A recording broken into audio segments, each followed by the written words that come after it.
Like, there's so many crazy memes of like, it's like it's like a meme of someone like sweating. It's like Jordan Peele sweating, that meme, and it's like when Ezra Miller sees you having fun at a karaoke bar and you're just sweating. So it's pretty. Hollywood's been nuts the last month and a half.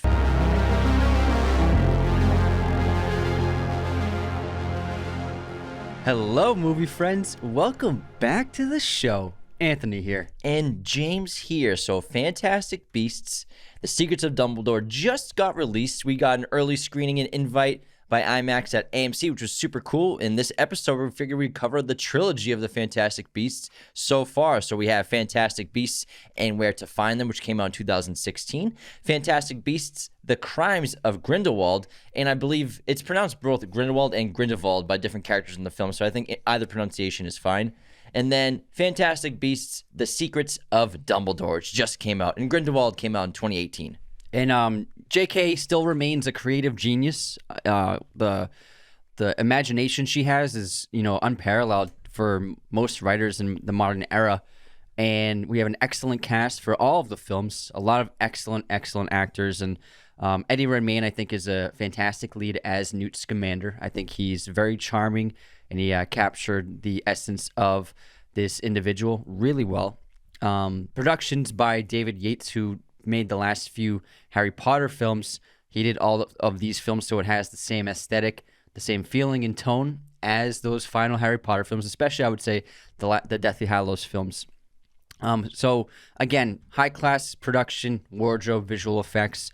Everything is the best money can pay for. It's beautiful. It's extremely well-made, well-crafted, and it is very nice to revisit the Wizarding World when you come back and see these films, although everybody knows it does not have the same power as the Harry Potter films. And the first two were written by J.K. Rowling by herself for screenplays, and then Steve Kloves helped write the third film with her, who adapted pretty much all of the Harry Potter films except for Order of the Phoenix into screenplays from books, and like Eddie said, directed by David Yates. Fantastic Beasts and Where to Find Them. Rotten Tomatoes score is 74% critic score, 79% audience score with a 7.3 IMDb rating. That is the best all-around score for all three. And then the Fantastic Beasts, The Crimes of Grindelwald, has a Rotten Tomatoes score of 36%, critic score 54%, audience score, and then a 6.5 on IMDb. And then the most recent film, Fantastic Beasts, The Secrets of Dumbledore, 51% on Rotten Tomatoes and 84% audience score for that. Critical is 51%. All over the place. And then 6.6 on IMDb. Personally, I think Fantastic Beasts, The Secrets of Dumbledore is the strongest of the films so far. I think it's the most that has been able to capture the magic of the Harry Potter franchise. I think the first one was still a very good movie. It was a great introduction to Newt and this world, and now we're in America instead of the UK for the most part. But then the second one, I think, is just the weaker, obviously, of the three films. It's kind of like the plot's a little all over the place. There's really kind of no reason for Newt to be even in the story, but a little bit, and the beasts don't really come into play. But I think the third one's the best because they actually made the beasts a part of the plot and essential to the story. Yeah, and I think that, like you just said, Newt being in the second one, it doesn't really make sense for the majority of that film, and I think that ultimately is the main issue with this franchise. If Newt Scamander is only mentioned a few times offhand, and J.K. did write a Newt Scamander a book about his travels and the animals that he encountered. And she wrote the Fantastic Beasts and Where to Find the book. It's an actual book you can buy. It's very cool. So I always pictured Newt as someone who was, always on his own, always traveling all over the world.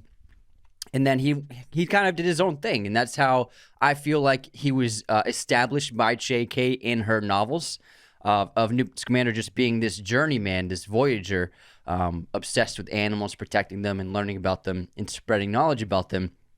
And then in this trilogy so far, and it's going to be, I think, 5 films, it ultimately didn't really suit Newt Scamander.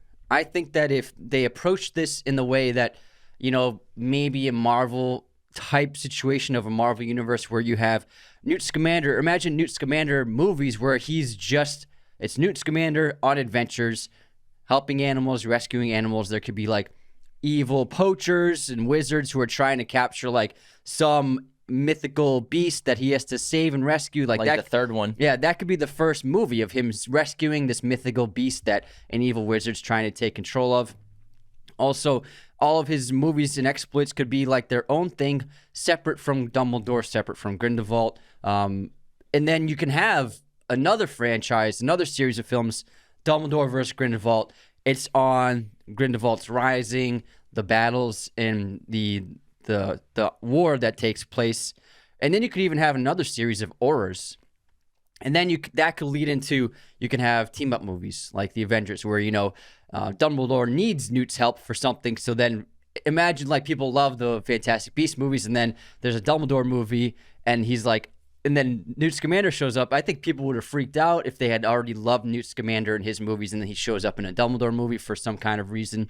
I think that approaching the films that way would have been a lot stronger. I think audiences would have loved it. And also, Newt is a very charming, kind, funny, and warm soul, but he's put into these situations of action, of high stakes, of drama, war, and it doesn't really feel right for him.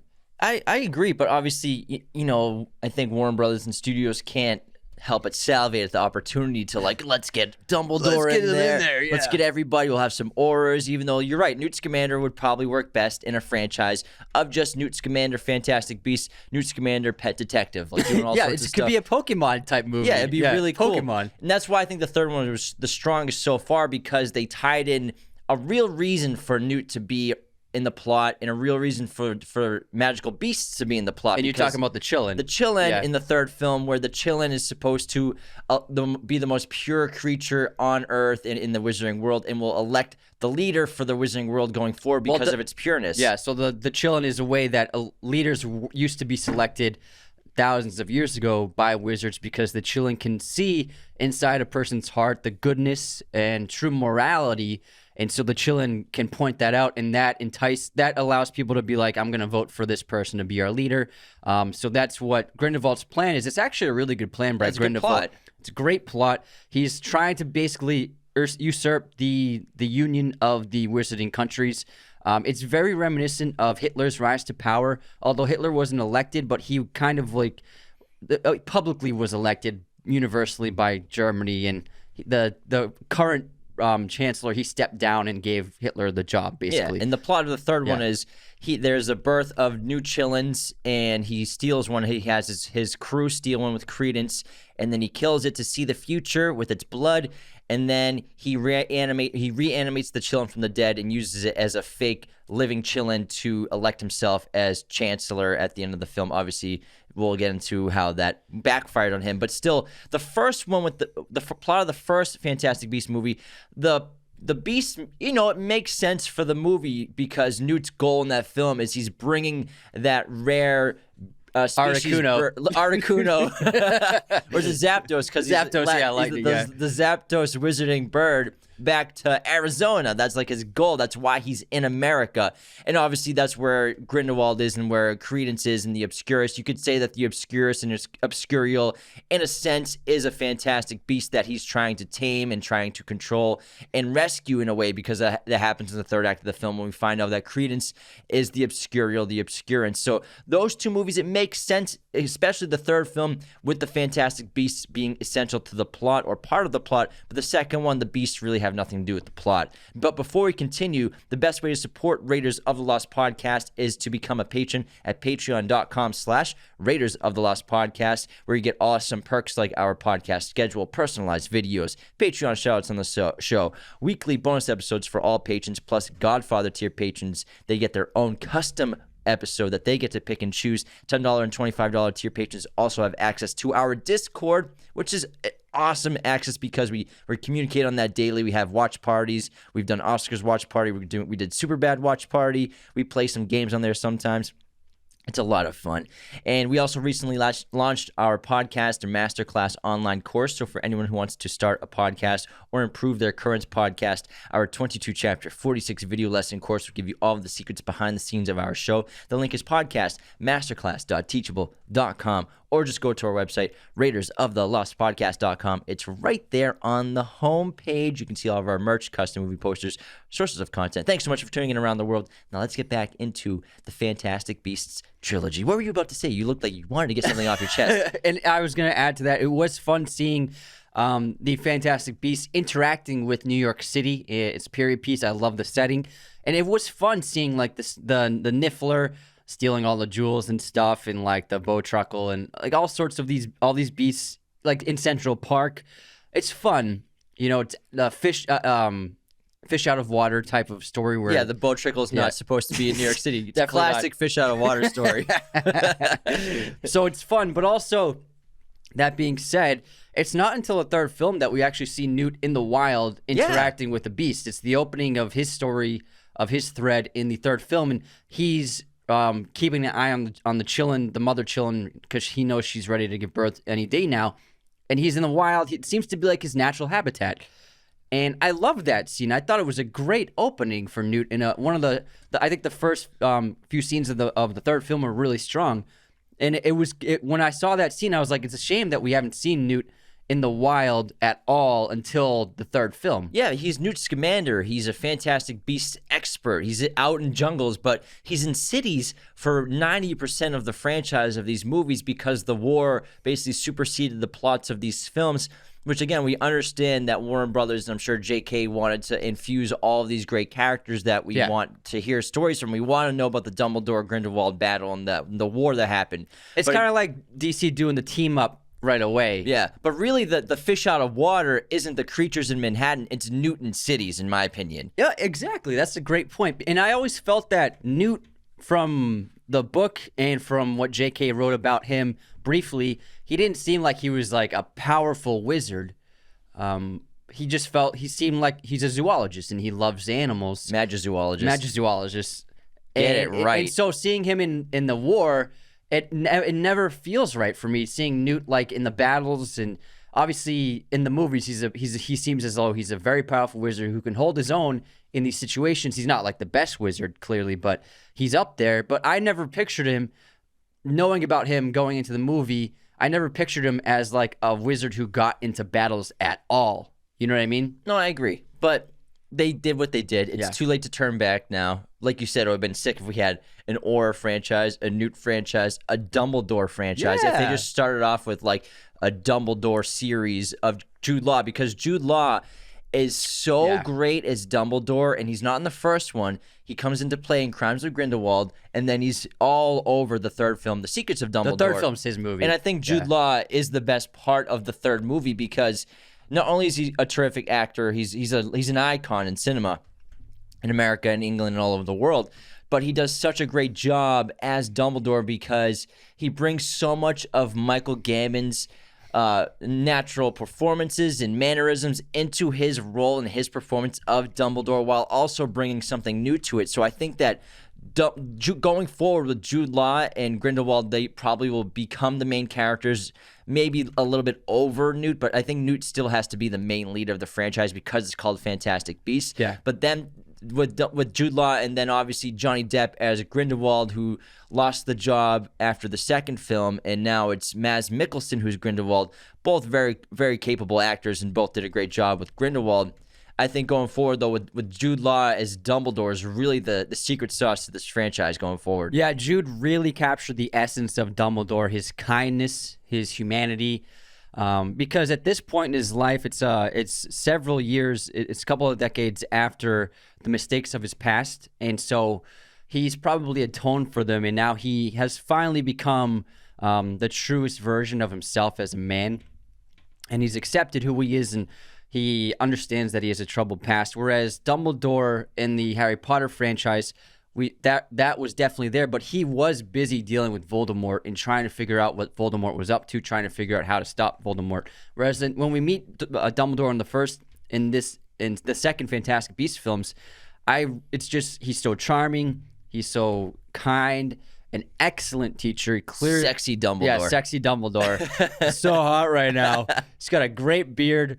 Also, like, I don't know what he's gonna do that's gonna make him age 50 years in the next 5 years, but something's gonna happen. But I think that Jude Law captured Dumbledore's personality and his persona so well in this film, and I love seeing him on screen. In the third film, he has a lot of screen time as Dumby, and it's terrific. And, Grindelwald, even though he really only shows up technically in the flesh at the end of the first film, he is Graves, played by Colin Farrell in the whole first film, Fantastic Beasts and Where to Find Them. And, I have mixed feelings about hiding Grindelwald in this character of Graves for that entire film, because obviously Colin Farrell is an awesome actor, but then it's maybe it's kind of like a bait and switch where Grindelwald was hiding inside this person the entire movie, which it might have been more interesting if Grindelwald was Grindelwald the whole time, if you were going to have him in the franchise to begin with. Yeah, I think that because they approached this franchise knowing we're gonna make like 9 movies. I think the original announcement was 6 movies, and so I think that was a mistake, because you're slowly rolling things out, slowly, waiting to reveal the villain for an entire film. It was a great moment and it was surprising when Johnny Depp showed up at the end of the film. But when you saw him and saw his amazing character look, the hair, the glass eye, he has these, he's like albino. His eyebrows are bleached. Everything's like white, and then his voice and his characterization of Grindelwald, I was like, oh my God, where was this the whole movie? It would have been awesome. And I agree. And I love Colin Farrell, and I thought he was excellent in the movie. He did a great job, because he played a guy who you thought he was, a leader within the Wizarding World of America, but then he slowly reveals a more nefarious nature. And then when he slaps Credence across the face, you're like, holy crap, who is this guy? And then it makes sense that he is Grindelwald. But I agree. I think that hiding him, it was pretty underwhelming upon repeat viewings of when you watch the movie again, you're like, man, I wish Johnny Depp as Grindelwald was here. Yeah. The immediate differences between this and the Harry Potter franchise are pretty obvious. I think obviously the first and foremost, we're not at Hogwarts. We get a glimpse of it in the second film. We don't even go to Hogwarts in the first film at all, right? Not in the first film. And then the second film, we're there very briefly when the Ministry of Magic goes to talk to Dumbledore, and he's a great teacher and professor, which you'd expect. And then the third one, we spend quite a bit of time at Hogwarts. There's a bunch of great scenes, which we love. Yeah, we see the hall. We see the room of requirement. Yeah. So the lack of Hogwarts is a con, but, I think they made up for it with going to a different country. We're in America. There's a different style of magic governance here, different politics, I would have liked to see the American school, though. Yeah, that would have been really interesting. They call them instead of Muggles, they're called no-mages here. Humans who don't have magic. And I would say, though, but another big difference that I notice all the time is the heavy dependence on visual effects and special effects in the Fantastic Beasts movie. Obviously, we have these Fantastic Beasts that don't exist, so we have to rely on visual effects for that. But there's still a lot versus there's a ton of practical filmmaking in the Harry Potter world, even in the Deathly Hallows movies and Half-Blood Prince. Obviously, the spells and everything are visual effects and CGI, but there's just I think an overabundance of CGI dependence in the Fantastic Beasts movies, which I understand they have to. I agree. I do think one of the strengths of the franchise lies in one of the characters of having Jacob Kowalski, played by Dan Fogler, who is just a scene stealer. He's so funny, and he's one of my favorite parts of the entire franchise now.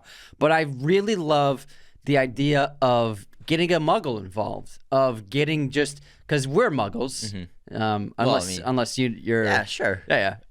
So I think that I love the idea of there's a Muggle. He's an important part of these events, and Jacob is a highlight of the films. He's very needed comic relief. He's a great breath of levity, because these films can be quite dark and grim and kind of super serious, and so Dan Fogler really does an excellent job of entertaining the audience, making us relate to him. And I just really like the idea JK had of let me insert a Muggle into this series, and I think fans would love it, and it really worked. His scenes really work. It makes sense because of what we know of Harry Potter. Because the third film it ends with the marriage of Jacob and Queenie, which I think they alluded to was the first marriage or official marriage between a Muggle and a wizard. Very sweet ending too. Yeah, it's very sweet. It's a great ending to the third film. But from Harry Potter, what we know interbreeding and marriage between Muggles and wizards it seems to be very common. And half the kids, it seems like at Hogwarts. My mom's a witch. My dad's a Muggle. A bit of a shock when he found out. Exactly. So it seems like half the kids have a Muggle parent or Muggles in their families. Yeah. And we really are only exposed to Muggle parents and families in Harry Potter, usually with Hermione's parents. Like, they're at Florence and Botts, and like that's when Lucius Malfoy like berates Arthur Weasley, like, fraternizing with Muggles. And I thought your family could stoop no lower. Like, stuff like that. That's really the only time we ever see it. But you would think that Muggles would have to be more important in a lot of lives and even storylines in the Wizarding world and things that happen. Although we do know that the Muggle Prime Minister is always taught about the Wizarding world from from the Wizarding Prime Minister. And then they wipe their memory after they're done being prime ministers. But that allows for the leadership to be aware of the existence of wizards for the off chance that something crazy like Voldemort attacking the world happens. Yeah, in Sirius Black. Yeah. But I'm talking about the movies, really, though, from what most people's perspective of the Harry Potter franchise. We only really ever see Hermione's parents involved in the Wizarding world, really, ever. I can't really think at the top of my head. They don't even have any lines, though. There aren't really ever any other Muggles really going on. The girl that Harry hits on in the train station. Oh, the train stations. Yeah, but no, I mean... I know. No, I'm just trying to think of a Muggle who actually talks to someone. I mean, the Dursleys are Muggles. I'm talking about Muggles in the Wizarding world interacting with wizards and knowing about it. This is like... It makes sense to have a Muggle, and I think you're right. That is one of the best parts of the entire franchise is Jacob Kowalski. So funny. Dan Fogler's hilarious, and also his relationship with Queenie, who is a wizard, and the sister of Tina, who is an Auror. Former Auror. Yeah. And by the time we meet her in Fantastic Beasts. And I love Queenie, her power. She's Legilimens. She can... Negilimens. No, not Negilimens. Negilimens. Negligence. No. Legilimens. There you go. Like I said. Legilimens. So she can read people's minds even if she doesn't want to. It's hard for her even to turn the switch off. I think that's a fascinating take on a character. And then Tina is a very strong character, a former Auror. We've always wanted to see like Aurors at play as like a job, not because in the past we've just seen like Auror the Phoenix. They're not really Aurors. They're just good wizards who are trying to fight evil. And now we have, look, here's someone who is an Auror for a profession. So cool. You know, we all know Harry, when he grew up, he became an Auror. And so, I mean, that would be a sick movie right there. I would love to see that. So it's great to see the American offices of their ministry, how American wizards differ from European and British wizards in terms of, like you said, the slang in terms of calling them no-maj. I like how the American wizarding world, especially the areas of government, it's very much inspired by the Industrial Revolution in America. It has that factory work vibe. It has like the mechanics that you would think it harkens back to the Industrial Revolution of invention. The period of America that like America really was built when immigrants came in and they were working in factories. Machines were being created, invented to create these huge amounts of speed of creation of all sorts of goods and products, which it created an influx of wealth in America. And so the American ministry, it looks like it's definitely inspired by that, the factory type kind of work. As you all know, there's no magical spell that will cure you of your bad eyesight. And we've been wearing Felix Gray's blue light cancellation glasses for about 3 weeks now. And the results are pretty surprising and real. Yeah, blue light. You're not supposed to interact with Muggles. You're not supposed to date Muggles, fraternize with Muggles, marry Muggles. It's not really... It's something that's frowned upon in the American wizarding community, whereas in the UK community, it's more of a equal balance of dignity in human life. But do we know that about this era? We don't know that yet. I'm not sure, but I think that maybe they're trying to showcase that for the entire world. Yeah, because since Queenie and Jacob is the first marriage between Muggles and wizards, I'm sure that in the UK and in Europe, the relationships between wizards and Muggles is the same as in America at this time period. Yeah, we got to remember this is the early 20th century. What years did the movie take place? Like 50s? It's like the 19-teens. Really? It's not the 50s, bro. This Elvis isn't around. It's the 19. Hold on. I gotta It's look like this it's up. like 1915. Yeah, but then how old is Dumbledore? Dude, Dumbledore is like almost two. It's like 180 years old. Hold on, what time or period? 160 years old. It's the 19 teens or early 20s for sure. It's the 1920s. No, it can't be the teens. 1926. Okay, yeah. Okay, I'll take that. Yeah, Definitely okay. not the 1950s. Not the teens though. I said 19 teens or 20s. That was the first thing I said. He said Early it's definitely 20th the century. 19 teens. Nothing else other than the teens. I mean, you thought it was the 1950s for people at diners and doo-wops like doing the twist. Anyways, Allora. so then that would make sense that Europe would probably have the same Same perspective. policy. Yeah. Because usually Western cultures have similar perspectives on culture, usually. And there are carryover plots to this franchise. The most important one is probably, or the most important to the plot is probably Credence. Yeah. And his character in terms of being an obscurus, an obscurial, this incredibly powerful wizarding being who, an obscurus is somebody who is created by somebody rejecting and suppressing their magical abilities. And over time, it creates this parasite known as an obscurus, an obscurial, which eventually kills the person and becomes its own parasitic being, an entity. And It's what killed Dumbledore's sister. Yeah. And usually it kills wizards in their in childhood or teens because it's such a powerful entity and it just poisons them. I believe they say no wizard or witch over the age of 9 has ever survived an Something like obscurus. that. Yeah. But Credence is so powerful, he survived it and it's still living inside of them. And this is why Grindelwald is trying to find Credence and also then eventually in the second and third films recruit Credence into his side because he believes that the power inside Credence is so strong that it's the only thing that he can use to kill Dumbledore to end their blood pact. Yeah, so he's trying to harness the power of this thing that he doesn't know is destroying parts, entire blocks of New York City, but he knows it's out here somewhere. The only question I had about the first film was how Credence came into the attention of Grindelwald, and how he knew that Credence would be the one who would be able to find the Obscurus. That's something that I was, even watching on repeat viewings, I'm kind of confused about. Yeah, I guess. But I do like in the first film the concept of humans and muggles knowing that some people magic is real out there, witches are real, it's like wizards Salem are witch weird. trials. Exactly, it's really interesting. And we have that woman, who is it, Mary Lou, that's the reason why Tina loses her aura status, because she gets caught Using magic to stop her. to stop Mary Lou from I think abusing Credence, right, beating him, in public.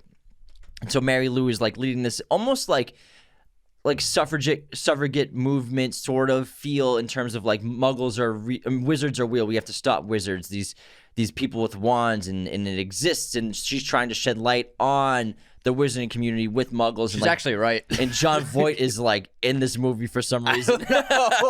He's the father of a guy running for office. It's like John Voight's in a wizarding movie. Nothing to do with anything. Out of nowhere, John Voight's in this.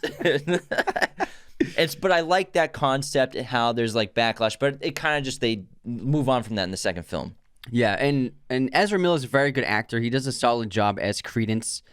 Under a lot of controversy right now. Yeah, under a lot of controversy right now. There's so many crazy memes of it's like a meme of someone sweating. It's like Jordan Peele sweating, that meme, and it's when Ezra Miller sees you having fun at a karaoke bar and you're just sweating.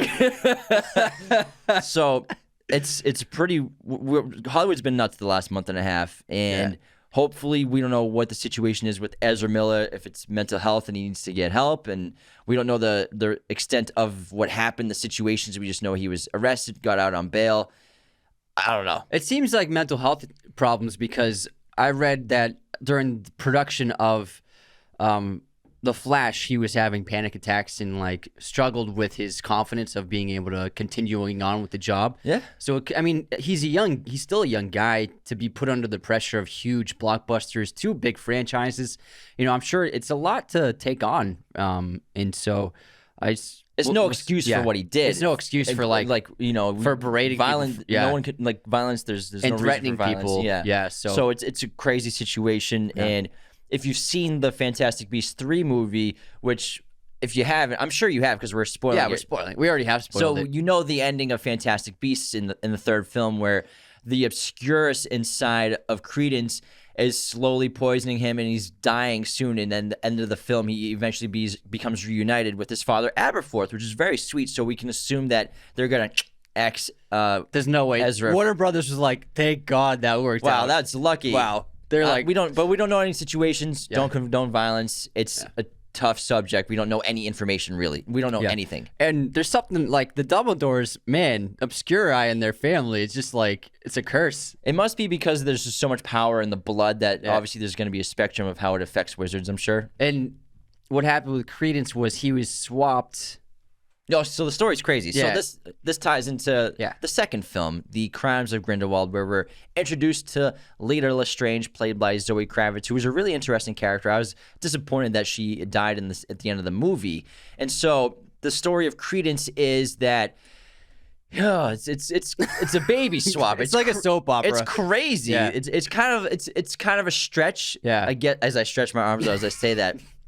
So when Leta Lestrange was a baby or a child, She's the worst sister of all time. I know, right? She's on a ship. They're heading to America, right?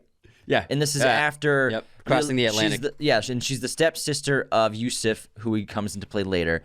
And so she's with her sibling, a baby crying, who she can't stand, and she swaps the baby out with another baby, a quiet baby, which we find out is Credence. Credence is the baby, so we can assume Dumbledore was on the ship with Credence as a baby, and the ship sinks. The baby that was swapped for Credence dies with everyone else on the ship, and Leta survives with the new baby Credence, and which is shocking. And so Credence, they think for a while, Grindelwald thinks for a while, everyone thinks, and Leta thinks that he's a Lestrange. He's in the Lestrange bloodline. And Leta even goes to the ministry to look for the files. Yeah, everyone's trying to find the birth certificate of Credence in this movie, in the second film. Even Tina and Newt are trying to find it.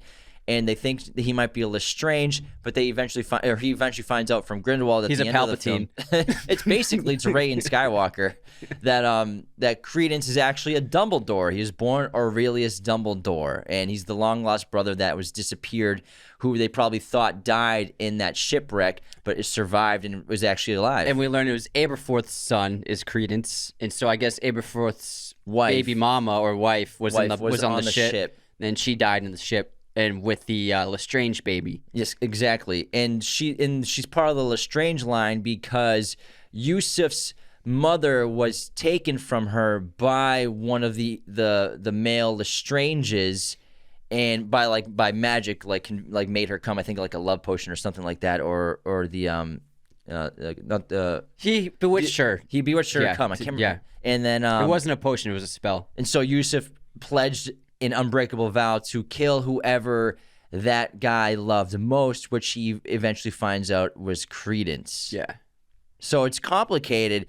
It works for the plot. It's still kind of a little far-fetched. It's like, even after watching the movie twice, it's still like, it's like a little confusing. It's like a triple switch. It's a lot to take in, and I'm like, it's come on, it's a little too complicated. It is a little much. And it felt like it feels a little soap opera-y, like, who's the dad? Not them, they're the dad. And then it's an orphan? No, it's not an orphan. It's just like a little too much, a little too complicated. It does work though when you think about the overall timeline of Aberforth in the Harry Potter franchise, where he is extremely bitter and angry, and now you can see, the death of his son definitely added to that after already dealing with his brother and the death of his sister. So you can see why Aberforth, as an old man, has become a recluse inside the bar. Just nobody really knows who he is, even though he's the brother of the most famous wizard alive. Yeah, and Credence, he has like 3 families growing up. You know, he's adopted by Mary Lou Barebones, the leader of that no-mage anti-witchcraft group called the New Zealand Philanthropic Society. And then obviously because of suppressing his magic, living in that environment under Mary Lou as a mother figure, that's where he develops the dark parasitic force known as the Obscurus and became the Obscurial. And then he's recruited by Grindelwald, and he Grindelwald becomes like a father figure to him, and Grindelwald tells him lies about the Dumbledores and turns him against the Dumbledores by the third film. Then he's using Credence to kill Dumbledore in the third film Because he can't fight him. Because he can't fight him because they would die from it, and so he manipulates, and Grindelwald's a master manipulator. He manipulates Credence to go after Dumbledore in the third film, which is unsuccessful because Dumbledore has immense power that Credence has no real training and formal training. So he's just full of power, but doesn't know how to use it. He's never really been in a fight. And also Dumbledore, he like throws them into like this other dimension. It's like the mirror dimension. Yeah, it's like the mirror dimension where they don't have any effect on the actual real world while they battle. True, but then Credence, he starts to question everything Grindelwald's been telling him about the Dumbledores because Dumbledore saves him and spares him and doesn't hurt him. He's just on the defensive the whole time and tries to tell him that everything Grindelwald has told him is a lie. And then he eventually is reunited with his father. You know, he's communicating with his father with the mirror that comes into play, obviously, in Harry Potter. It's a different kind of mirror. It's one you can send messages to with fog and breath and writing messages. And Aberforth and Credence are communicating. I don't think they know exactly who each other are yet. I think, well, Aberforth knows he's probably Credence, but I don't think Credence he doesn't know who his father really is. But then they're reunited because Credence wants to finally come home. You know, he's dying. He's sick of the lies. He just wants to belong somewhere. You know, he doesn't want to be alone anymore. Yeah, he wants acceptance and he wants connection, and that's something he's never had. And the adults in his life have always used him. Even Grindelwald. Mary Lou used him too. Yeah, Mary Lou used him very much as well. Do you want to head on into our intermission? Let's head on into our intermission and begin with our movie quote competition. I'll go first. Let's go. I wish more than anything, but I can't imagine you with all your complexity, all your perfection, your imperfection. You're just a shade. Oh my God, what is it? I just finished the quote and I don't even know what. Inception. Yeah. Cobb. I don't think that you're just a shade is the next part, but you're close enough. He says like you're just like a reflection or something. Anyways, someone double check that. I think it could be something like that. We'll see. Here's mine. This is the LAPD. We're the most hated cops in all the free world. My own mama's ashamed of me. She tells everybody I'm a drug dealer. That's Rush Hour. Yep. Good one. That's great. All right, guess this movie release year. Crybaby. 1992.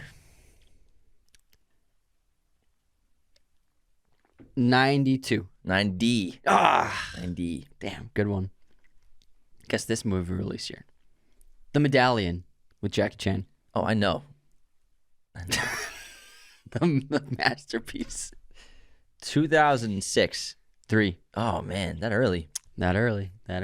All right, movie pop quiz time. I actually have 2. Let's hear him. Eddie Redmayne has been nominated for 2 Oscars, winning 1. What are the 2 films? What was he nominated for, and what did he win for? He won for The Danish Girl, and he was nominated for... Wait. Yes, The Theory of Everything. So he won... Wait. So he was nominated for those 2. Which did he win? Shoot. I'm going he won for Theory of Everything. Correcto. Alicia Vikander won Danish Girl. Nice That's fix. What threw me off. Nice fix. All right, and also, what Harry Potter role did Eddie Redmayne audition for? He auditioned for... First of all, it's Eddie Redmayne. I said Eddie Redmayne. You said Eddie Edmayne. No, I didn't. There's no proof of that. He auditioned for the role of Tom Riddle in Chamber of Secrets. Correcto. Look at this guy. Don't mess with my Harry Potter knowledge. Okay, here's my quiz question. What is Jackie Chan's most successful movie? Kung Fu Panda 3. 1. Oh, Kung Fu Panda. Yeah. Right track, though. Yeah, it made almost 700 mil. Thanks, man. Right on the right track. On the right track. You're doing wonderful. And our Godfather shout out for today is our very good friend, Bianca Devlin. Thank you so much for becoming a Godfather. Bianca, we made you an offer. You became a Godfather patron today. Thank you. You're the best, Bianca. And she selected a great episode for her topic. A great topic for her episode. It's Tom Hardy and Cillian Murphy collaborations. Killy? Yeah, Cillian Murphy collaborations. They have been in a bunch of things, movies and obviously Peaky Blinders. And I think it's a great topic. We're excited to talk about it. What a great pick. Thank you so much for becoming a patron. 2 of our favorite Brits, too. All right. What are we moving on to next? Who we got for haters? There's the hater on TikTok. What was it yesterday? Oh, for Dune? Yeah. Oh, yeah. Someone came after Dune, and I was like, they weren't a hater, but they were like, because there was a clip on how they gray used screen, gray yeah. screens and beige screens instead of green screens and blue screens. And they were like, actually, they used the LED screens from The Mandalorian. I was like, that's false. They did not use the LED screens. It's amazing how people just make shit up. Seriously, it's not true at all. You made the clip showing footage of the beige of the screens, and there's no shot in the desert. Yeah. They're outside in the desert. And this kid's like, actually, they did LED screens from The Mandalorian. He probably thinks that because it's Greg Fraser who did that on The Mandalorian when he was doing the Mandalorian show, but like Denis Villeneuve would never use LED screens for a backdrop. It's just amazing that like people they feel so strongly that they're right about something that they couldn't be more wrong about. Google's free 99. Hey, we make mistakes too, but you know. But we have a ton of unsubscribes today. Who we got? Okay, these are good ones. Geek and TX Mike, he said, main character standing with their backs facing us broke my mind. Unsubscribe. And then Greg Greenlee, Scott Pilgrim did not play the guitar. He played bass. Unsubscribed. Yeah, did you say guitar? I said guitar. Yeah, you're right. And then D Watt's song. I posted a clip about how all the big studio movie posters look the same. And like they all do. And then D Watt's song wrote, nope, they were all different. Unsubscribed. And then Biscardi Pictures, the best football story hasn't been made into a movie yet is that backup QB Nick Foles stepped up to beat Tom Brady in the Super Bowl. Unsubscribed. Savage. Yeah, that hurt me. Alexander Rodriguez, The Fate of the Furious is the 8th installment. The 4th one was released in 2009 and is titled Fast and Furious. While the first one is called The Fast and the Furious because we mixed them all up. He said, please don't ask me how I know, but I know. Unsubscribe. And then Jess Morales, Footloose is not a horror film. Unsubscribe.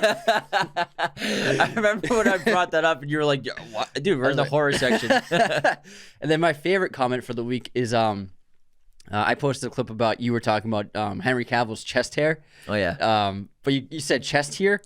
And then Fat to Zeros wrote, normalize chest here, let's go, as opposed to chest there.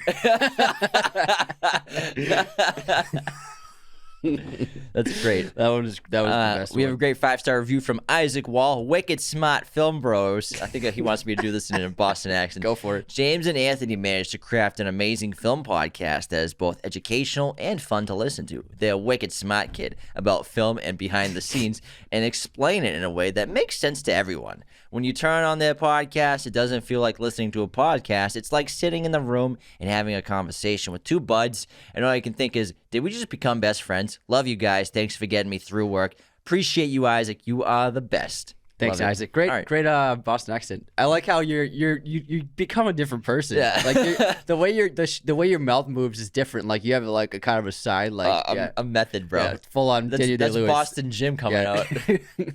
I keep him down, but like once it's like Moon Knight. I let him out once in a while. When I look in the mirror, I can talk to Boston Jim. All right, today is April 21st. On this day in film history, in 1928, The Passion of Joan of Arc was released in Denmark. In 1984, after 37 weeks of Michael Jackson's album Thriller being at the top album on the charts, it is knocked off by the soundtrack to Footloose. Full circle. Wow. Weird. 1989, Pet Sematary and Field of Dreams are released. In 1996, Basketball Diaries is released. 2006, Silent Hill is released. 2010, Shrek Forever is released. Forever After. Forever? No, it's just Shrek Forever. Oh, I thought it was Forever After. Come on, man. I'm pretty sure it's just Shrek Forever. I mean, Olivia's like, oh my God. Olivia's typing so hard in her keyboard right Shrek now. Forever. How do they not know? Forever After. You're right. Sorry, Olivia. 2016, Keanu was released. And happy birthday to Claire Denis and James McAvoy. My streaming recommendation is Starred Up, which just got put on Peacock. It's an awesome prison film with Jack O'Connell in an early role of his career that really just put him on the map. And then Ben Mendelsohn. He plays a young prison inmate who gets transferred to an adult prison and runs into his father. Yeah. It's awesome. Like he actually like runs like right into him. Papa! My streaming recommendation is Hail Caesar on Netflix. Coen Brothers, hilarious black comedy. If you love the Harry Potter world, you got to get yourself some Wizarding World posters, and the best place to do that, of course, is at movieposters.com, the #1 place to get your posters online. Use our special promo code Raiders10 to get 10% off your order today. Movieposters.com has all sorts of sizes, backlighting, framing, whatever your poster needs are, they got you covered, as well as a selection of pretty much every movie and TV show imaginable in their arsenal. Whatever you're a fan of, they got you covered. Now, head on over to movieposters.com and use our very special promo code Raiders10. Again, that's Raiders10 to get 10% off your order today. All right, let's get back into Fantastic Beasts, where to find them. How about you made a list of like your favorite Fantastic Beasts, right? Yeah, so why don't you go over them? I would love to. I'm So just gonna sit here and just listen. I made a list of my favorites that aren't. So these are beasts that aren't in the Harry Potter movies because we know those so well. But these are my top 8 because there are a bunch of beasts, but these are I think the best ones. So the Niffler has got to be the best. He's super funny, super cute. I love how he can just fit like an endless amount of jewelry and shiny things inside of his like little pouch. It's hilarious. And he's always got the funny slow motion scenes. Yeah. And there's a great one in the third one where he's like jumping in slow motion and you think he's going to save the little Pickett, but he's like goes for the jewels instead and lets Pickett fall. I was dying. Yeah, that was really great. And then the Demiguise, which is that like monkey who looks like he's like Father Time, and he can become invisible, and he can actually see the immediate future up to like a couple of minutes. And yeah, I think he's really cool design, and the power is awesome. Then we have the Occlumencies, which are those serpent-like birds which can change their size based upon their surroundings. So they can become tiny, like when he's in a little teapot, or he can become gigantic when he's in like the Sears warehouse, like that gigantic serpent, huge snake bird. I love how they can change its shape.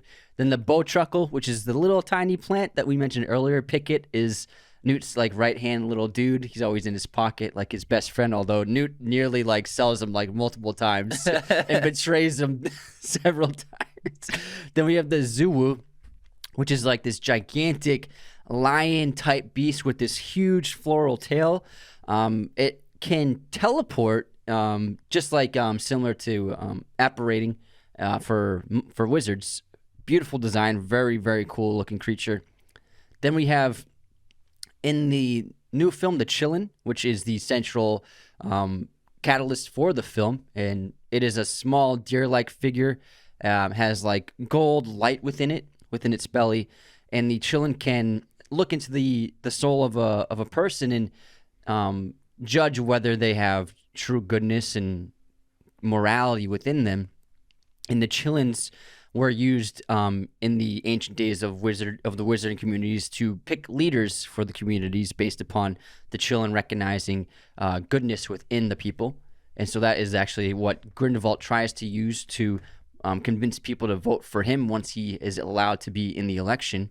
And then there's another creature that I loved in the third film that I don't know what the name of, but it's this creature that we encounter in Newt's opening that basically rescues him after the attack. And it's like this puffer bird that turns into like a dragon. And so what it does is it has a long tail that it wraps around. Snallygaster. Alligaster? No, Snallygaster. Snallygaster, thank you. Come on, man. So the Snallygaster wraps its tail around Newt and the Chillin', and then he puffs his body up like a blowfish until he's like a blimp and he floats into the air. And then he pulls out these giant dragon wings and flies them away. And it was really like the music from James Newton Howard plus that moment.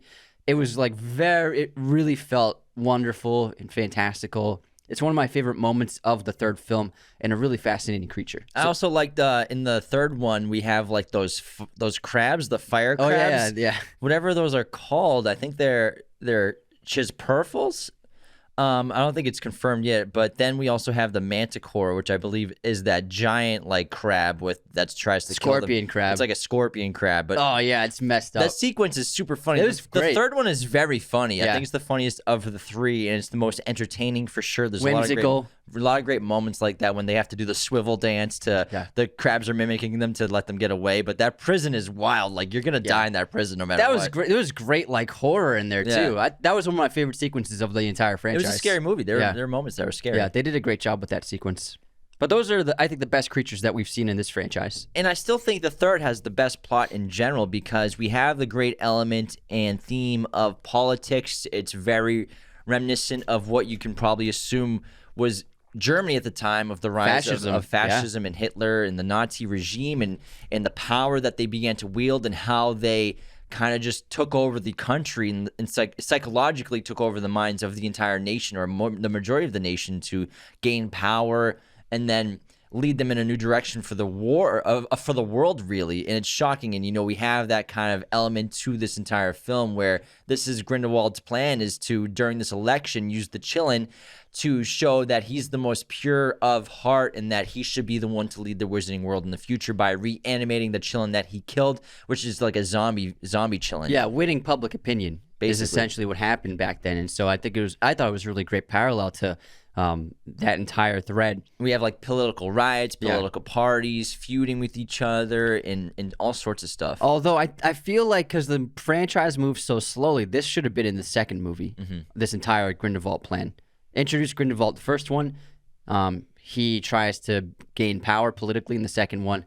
And then the third one could be a huge battle. Because the whole plot of Grindelwald in the second one, he's really just chilling, He's getting ready for a party. He's like slowly recruiting people. He's trying to recruit Credence. He's recruiting Queenie because, Queenie sees with his supposedly progressive politics of wanting to control the entire world and muggles, it'll allow them a world where Queenie and Jacob can get married and be together. And, Grindelwald is using the manipulation of love that Queenie has for Jacob to coerce her into joining his side because, he's like, with the future, like we can love who we want to love and stuff like that. But he's obviously taking advantage of her and she won't get what she wants in his regime. So he's basically recruiting everybody. And then he finally has at the end of the film in the third act, his big like public display and speech of final recruitment and killing Aurors with that blue flame and stuff like that. So we finally get like the full force of Grindelwald at the end of that movie. I will just say it felt like an underwhelming climax. Like the climax of the movie is just his announcement. It felt small in scope. It should have been the end of the first act.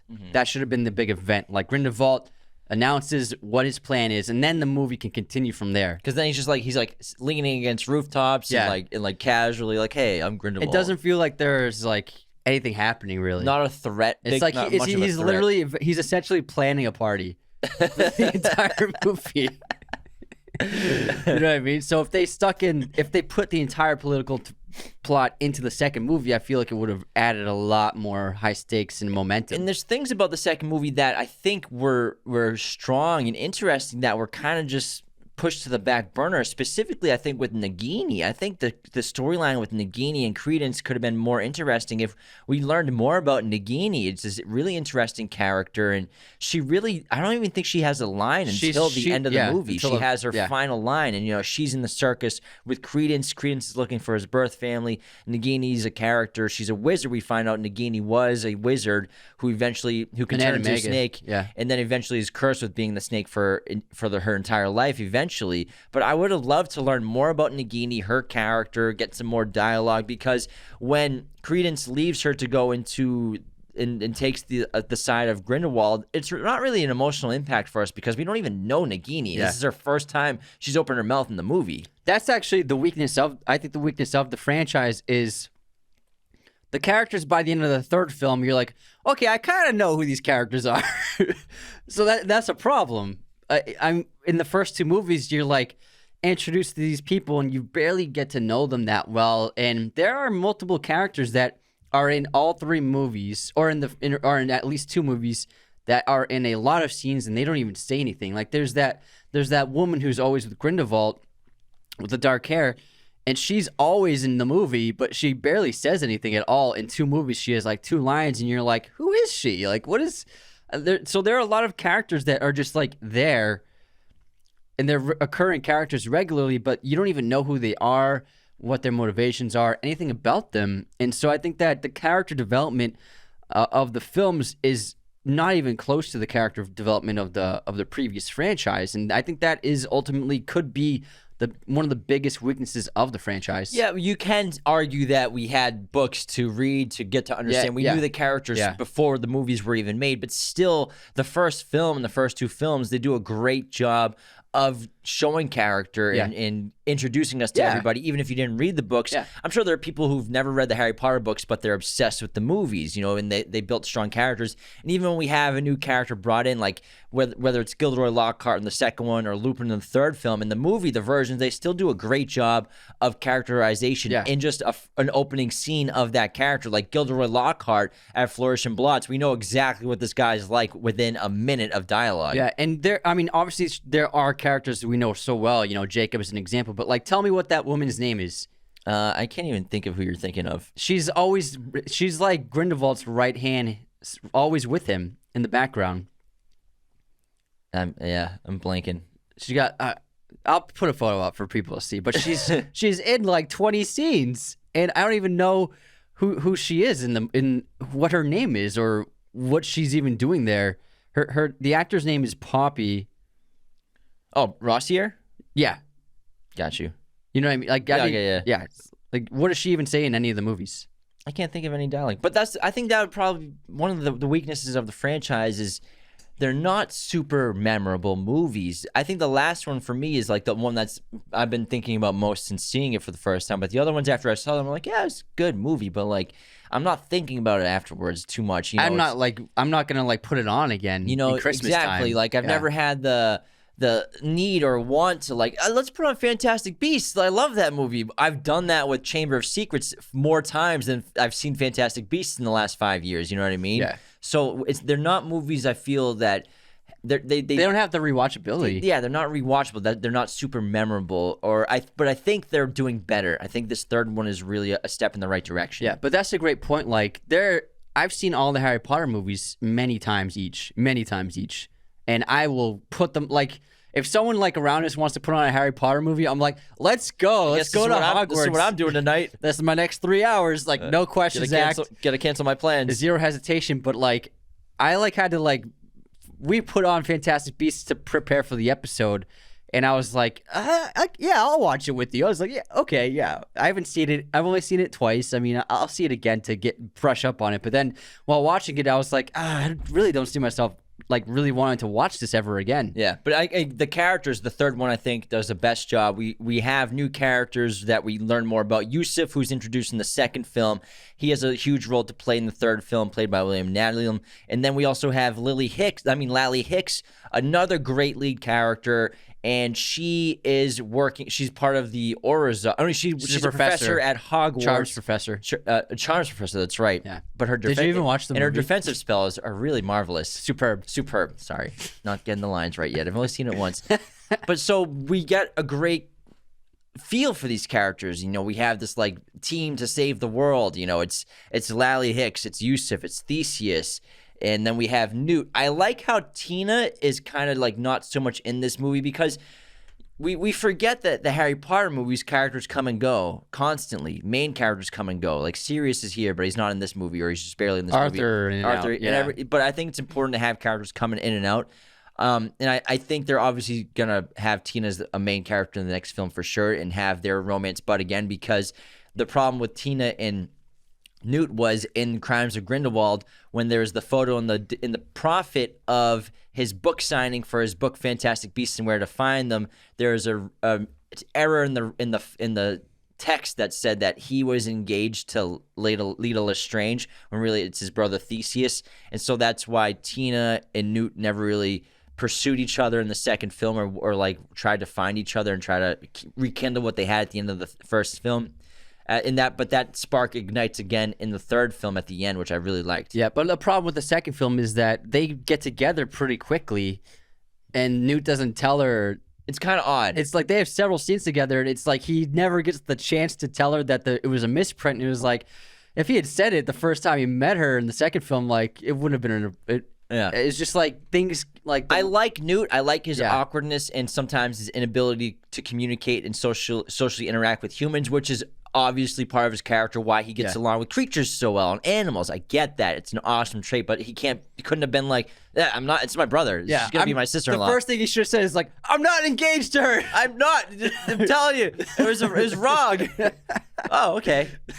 Glad we cleared that up immediately. But the plot of the third one overall is the best because we actually have the reason why the beasts have to do with anything. They're part of the plot, and also the plot to stop Grindelwald is great. We have this team. They're tied together. They're tied together with the Chillin, because he saw the future with the Chillin. They're trying to create different diversions of plots of what their actions and motives are going to be. We have the 6 or 7 briefcases. Each character is involved with the climax and the plot. And overall, it's a very solid movie. And, we find out in the third act ends where the real Chillin is brought, the living Chillin, because there were 2, is brought to the top of the vote of the mountain. They were twins. Gives the real vote that the woman who was up for election, she becomes the new head of the Wizarding World, the Chancellor or whatever it's called. And Grindelwald loses the election but gets away. Yeah. And the Blood Pact is destroyed between Dumbledore and Grindelwald because they have a little tease battle. They have a little battle in that mirror dimension, which was really cool to see. And I think obviously by the end of the 5th film we'll have the final battle, but I'm sure the famous battle that everyone talks about for decades. Because it's going to happen, but it probably won't happen in the 4th one. I'm sure the stakes will be rising and the war will be getting more intense, just like Half-Blood Prince. It will probably feel more like that, but then the 5th film will be the big battle, big war. And I do like, because obviously we weren't happy with Johnny Depp getting fired. He actually did 1 day of filming on this, and then he got fired. And so Mads Mikkelsen stepped in without any prep. But I do think it was smart by the filmmakers to be like, let's not address the appearance change. They don't address it at all. Just the eye, the same eye, that's it. Yeah, so otherwise it's not like we explain why does he look different. It's like as though he's always looked this way. So I thought it was a smart way to deal with that issue. Yeah, and Mads is awesome. To step into a role of this magnitude in this huge of a franchise, this importance of a role, with no prep at all, probably learning lines right on his way to set, on the plane or something like that. Really impressive stuff. He's a really talented actor. I liked his interpretation of Grindelwald. It's different than Johnny's. I can understand if people think it's better. It's a different interpretation, so it's up in the air which you prefer. But I think he's very effective and solid as Grindelwald. Quite effective. But after the third one, I'm looking forward to the 4th film. I'm looking forward to seeing what they cook up for the series. After the second film, I was like, yeah. But now I think they really turned things around. They're doing a much better job, and it was the strongest film of the franchise. So when the 4th one comes out, I'll be there. Yeah, I was very excited for the third one because it was the title, The Secrets of Dumbledore. I'm like, this is gonna be a Dumbledore-centric film. It's gonna show us the past or glimpses of the past of Dumbledore and Grindelwald, their love confirmation, the unbreakable, the spell that they have, the blood pact where they can't duel each other, and addressing their love in their relationship. I thought it was the best part of the movie, Dumbledore and Grindelwald and their past. Great point. And the memories, it opens up with him Dumbledore looking at his memory with Grindelwald when their final time having tea together. When it seemed like Dumbledore's trying to, for one last chance, stop Grindelwald from carrying out his plans, and Grindelwald's like, "This is what you wanted to do years ago," and Dumbledore's like, "Yeah, but it's because I was in love with you, and I was blinded by that too." But it's great. It's emotional. This film, the third film, is full of love, which is very much a theme in the Harry Potter franchise as well. Yeah, it had a great ending. I think it had a really great ending. It was great. Yeah, it was a lot of fun. Very sweet. You got anything else to add? I think that was a quick rundown of the franchise. I think we did a pretty good job. I think I'm solid. Yeah, solid. All right. In Fantastic Beasts: The Secrets of Dumbledore, Johnny Depp actually filmed one scene before he was fired. However, according to his contract, he had a pay or play contract, so he still received his full $16 million salary for just 1 day of work. During the events of Fantastic Beasts: The Crimes of Grindelwald, Tom Riddle, aka Lord Voldemort, is estimated to be less than 1 year old while this movie takes place. Steve Kloves, the original screenwriter and adapter of all the Harry Potter movies except for The Order of the Phoenix in 2007, made his return to the writer's seat after 10 years with Fantastic Beasts: The Secrets of Dumbledore. He was brought on to help J.K. Rowling write the script. To prepare for his role as Dumbledore, J.K. Rowling gave Jude Law extremely secret details about his character during a 2.5-hour meeting between the pair of them, during which he was allowed to ask as many questions about Dumbledore as possible. Jude Law also watched Michael Gammon's performance in the previous 4 films to help establish the character and performance. In the Fantastic Beasts franchise, Eddie Redmayne and Caleb Turner play brothers. Ironically, they actually grew up only 100 meters from each other in the same neighborhood. Their childhood homes were less than a 3-minute walk away from each other. They also both experienced many milestones in the same places, such as both learning to swim in the same pool. And that wraps our episode on the Fantastic Beasts trilogy. Can't wait for the 4th one, which hopefully comes out, I guess, in 2024. The screenplay has not started being written yet, supposedly as of February, but I'm sure they'll get to work on it very soon. And it looks like Jude Law is growing that beard out extra long for that role. And thanks so much for tuning in. Be sure to become a patron at patreon.com/Raiders of the Lost Podcast. Wingardium Leviosa! Thanks so much for tuning in to Raiders of the Lost Podcast. Be sure to subscribe if you're new. Hit the like button, leave a comment. Find us on all audio streaming platforms, Spotify, Apple Podcasts, Google Podcasts, wherever you listen to podcasts, you can find us. Find us on Twitter, TikTok, Instagram, Raiders of the Lost Podcast. Be sure to check out one of these other videos right here for more content on our favorite films and breaking down all kinds of movie content. Thanks so much.